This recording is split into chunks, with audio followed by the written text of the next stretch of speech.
வணக்கம். தஞ்சை பெருவுடையார் கோயில் 1000 வருஷத்துக்கு முன்னாடி கட்டின ஒரு பிரம்மாண்டம். இன்னைக்கு இருக்கிற பெரிய பெரிய இன்ஜினியர்ஸே எப்படி இதை கட்டினாங்கன்னு ஆச்சரியப்பட வைக்கிற ஒரு மெகா புதிர். வாங்க, அத பத்தி தான் இன்னைக்கு நம்ம பார்க்க போறோம். சாத்தியமே இல்லாத ஒரு விஷயத்த எப்படி உருவாக்குறது? இந்த ஒரு கேள்விதான் தஞ்சை பெரிய கோயிலோட அஸ்திவாரமே. இதுக்கான பதில் நம்மள 1000 வருஷம் பின்னோக்கி ஒரு பேரரசோட அறிவாற்றலுக்குள்ள கூட்டிட்டு போக போகுது. நம்ம கதை சரியா 1000 வருஷத்துக்கு முன்னாடி தொடங்குது. சோழ பேரரசோட பொற்காலம் அது. அப்போ பேரரசை ஆண்ட மன்னன் முதலாம் ராஜராஜ சோழனுக்கு ஒரு பெரிய கனவு இருந்துச்சு. அவரோட கனவு ரொம்ப சிம்பிள், ஆனா அந்த காலத்துல அது கிட்டத்தட்ட சாத்தியமே இல்லாத ஒரு விஷயம். என்னன்னா, பல 100 வருஷத்துக்கு அப்புறமும் மக்கள் அடேங்கப்பா இதை எப்படிடா கட்டினாங்க அப்படின்னு வாய பிளந்து பாக்குற மாதிரி ஒரு கோயிலை கட்டணும். அதுதான் அவரோட ஆசை. சரி, அந்த சாத்தியம் இல்லாத கனவை நனவாக்குறதுல சவாலே ஒரு மெகா சவால். அதுதான் அந்த 80 டன் கல் புதிர். உண்மையா சொல்லணும்னா கோயில் கட்டுமானத்திலே இதுதான் மிகப்பெரிய மர்மமா இன்னைக்கும் இருக்கு. முதல்ல கோயிலோட மெயின் டவர், அதாவது விமானத்தோட உயரத்தை பார்ப்போம். அது சுமார் 66 மீட்டர் உயரம். சும்மா கற்பனை பண்ணிக்கோங்க, இப்ப இருக்கிற ஒரு 20 மாடி பில்டிங் எவ்வளவு உயரமா இருக்குமோ அவ்வளவு உயரம். இப்போ முக்கியமான கேள்விக்கே வருவோம். 80 டன் எடையுள்ள ஒரே ஒரு கல்ல அவ்வளவு உயரமான கோபுரத்தோட உச்சிக்கு எப்படி கொண்டு போனாங்க? அதுவும் கிரேனோ வேற எந்த நவீன மிஷினோ இல்லாத ஒரு காலத்துல. 80 டன், சும்மா யோசிச்சு பாருங்க அந்த வெயிட்ட. கிட்டத்தட்ட 11 பெரிய யானைகளை ஒன்னா நிக்க வச்சா என்ன வெயிட் வருமோ அந்த வெயிட், அதுவும் ஒரே கல்லுல. இதுக்கு சோழர்கள் யோசிச்ச ஒரு வழி இருக்கே, அடேங்கப்பா, ரொம்பவே புத்திசாலித்தனமான ஒரு ஐடியா. வரலாற்று அறிஞர்கள் என்ன சொல்றாங்கன்னா, சுமார் 6 கிலோமீட்டர் தூரத்திற்கு மணல் மற்றும் மரத்தால ஒரு பெரிய சரிவு பாதை, அதாவது ரேம்ப் மாதிரி அமைச்சிருக்காங்க. அது மேல மர உருளைகளையும் யானைகளையும் வச்சு அந்த பிரம்மாண்டமான கல்ல கொஞ்சம் கொஞ்சமா மேல ஏத்தி கொண்டு போயிருக்காங்க. அட, இந்த கோயிலோட மர்மங்கள் இதோட முடியல.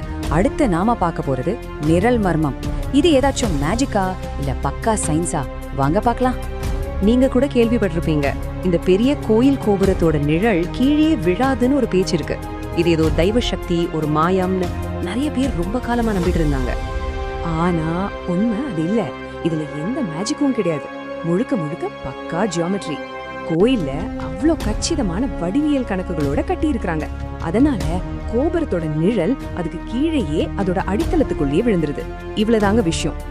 சோ இது மந்திரம் இல்ல, இதுதான் சோழர்களோட மூளை. அவங்க வெறும் பில்டர்ஸ் மட்டும் இல்ல, கணக்கு, வானியல், இன்ஜினியரிங்னு எல்லாத்துலயும் கில்லாடியா இருந்திருக்காங்கன்றதுக்கு இதுவே ஒரு பெரிய சாட்சி இல்லையா? இந்த கோவிலோட ஆர்கிடெக்சர் மர்மங்களை தாண்டி அதோட சுவர்களே ஒரு பெரிய லைப்ரரி மாதிரி. வாங்க, அங்க என்னென்ன கதைகள் ஒளிஞ்சிருக்கேன்னு பாப்போம். யோசிச்சு பாருங்களேன், அந்த சுவர்கள்ல என்னென்ன ரகசியங்கள் எல்லாம் எழுதி வச்சிருப்பாங்க. ஏன்னா இது வெறும் கோயில் இல்ல, இது ஒரு டைம் கேப்சூல் மாதிரி, ஒரு சரித்திர ஆவணம். அங்க என்னெல்லாம் இருக்கு தெரியுமா? கோயில்ல ஆடின டான்சர்ஸோட சம்பளம், யார் யார் தங்கம் கொடுத்தாங்கன்ற லிஸ்ட், நிலத்தோட கணக்கு வழக்குகள், ஏன் சோழர்களோட போர் வெற்றிகள் வரைக்கும் எல்லாமே பொறிச்சு வச்சிருக்காங்க. சிம்பிளா சொன்னா இது கல்லுல செதுக்கின ஒரு 1000 வருஷ பழைய கவர்மெண்ட் ஃபைல். இன்னொரு அடுக்கு ரகசியம் கூட இருக்கு. சோழர்கள் காலத்துல வரைஞ்ச சூப்பரான பெயிண்டிங்ஸ் எல்லாம் அதுக்கு மேல பின்னாடி வந்தவங்க பூசின பூச்சிக்குள்ள மறைஞ்சு போயிருந்துச்சு. இத 20ஆம் நூற்றாண்டுல தான் கண்டுபிடிச்சாங்க. அதுல சிவன் கதைகள், ராஜசபை காட்சிகள்னு நிறைய ஆச்சரியங்கள் ஒளிஞ்சிருக்கு.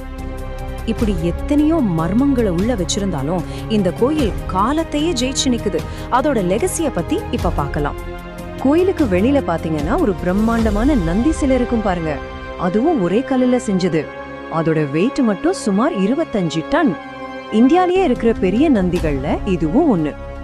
இன்னைக்கு நீங்க அந்த கோயில் முன்னாடி போய் நின்னீங்கன்னா அது வெறும் கல்லால கட்டின ஒரு பில்டிங்கா தெரியாது. மனுஷனோட அறிவுக்கும் அவனோட பக்திக்கும் ஒரு மிகப்பெரிய நினைவு சின்னமா அது நம்ம கண்ணுக்கு தெரியும். எத்தனையோ பேரரசுகள் வந்திருக்கு, போயிருக்கு. ஆனா தஞ்சை பெரிய கோயில் மாதிரி சில படைப்புகள் மட்டும் காலத்தையே ஜெயிச்சு கம்பீரா நிக்குது. நிஜமாவே மனுஷனோட கனவுக்கும் திறமைக்கும் எல்லையே கிடையாதுங்கிறதுக்கு இதை விட பெரிய உதாரணம் இருக்க முடியுமா?